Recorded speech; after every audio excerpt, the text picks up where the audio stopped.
Bonjour, Jean-Pascal Roussat, votre coach.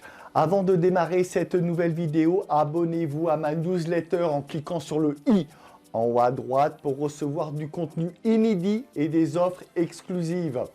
Juger d'une bonne distance latérale par rapport à la balle est fondamental car une position approximative va contrarier votre frappe même si vous possédez la meilleure technique gestuelle possible.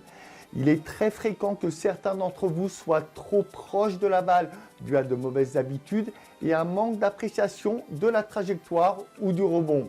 Dans cette vidéo, je vais vous montrer 3 exercices à réaliser pour que vous preniez conscience de la distance latérale entre vos appuis et la balle. Avant cela, voici un cas typique de prise de balle trop proche du corps. Cela peut s'expliquer par 2 raisons. La première, c'est une habitude de jouer presque à la cuillère et la deuxième, par une attente trop prolongée de jouer la balle quasiment au deuxième rebond. Situez-vous dans le terrain, sur la ligne de couloir intérieure, votre objectif est de ne jamais y pénétrer. Le rebond de balle se fait entre les 2 lignes, ce qui vous obligera à décoller le bras du corps.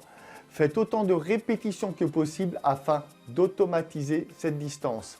L'important est de bien comprendre que l'écart entre le bras et le corps ne va pas pénaliser la qualité de votre frappe. En effet, la distance d'impact vers l'avant est toujours bien devant vous à la distance du bras allongé. Vous pouvez également réaliser cet exercice en étant derrière le filet, celui-ci faisant barrage entre le corps et le bras.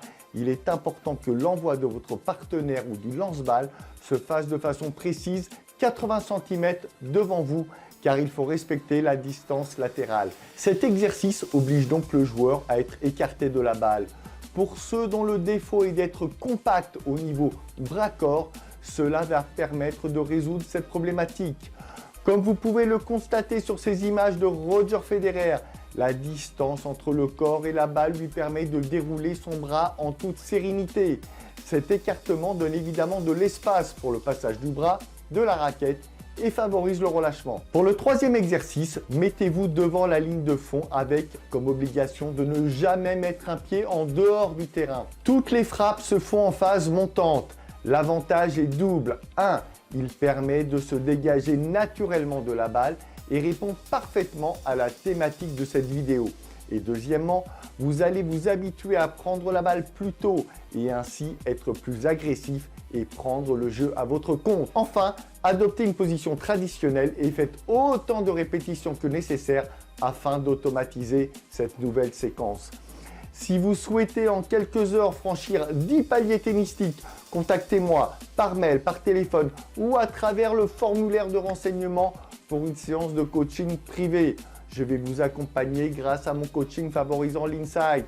La performance est bien sûr l'objectif numéro 1, mais le plaisir et la fierté que vous allez ressentir est tout aussi important. Je vous le répète, abonnez-vous à ma newsletter en cliquant sur le i en haut à droite et également à ma chaîne YouTube pour être averti de la nouvelle vidéo hebdomadaire dès qu'elle est diffusée. A tout de suite.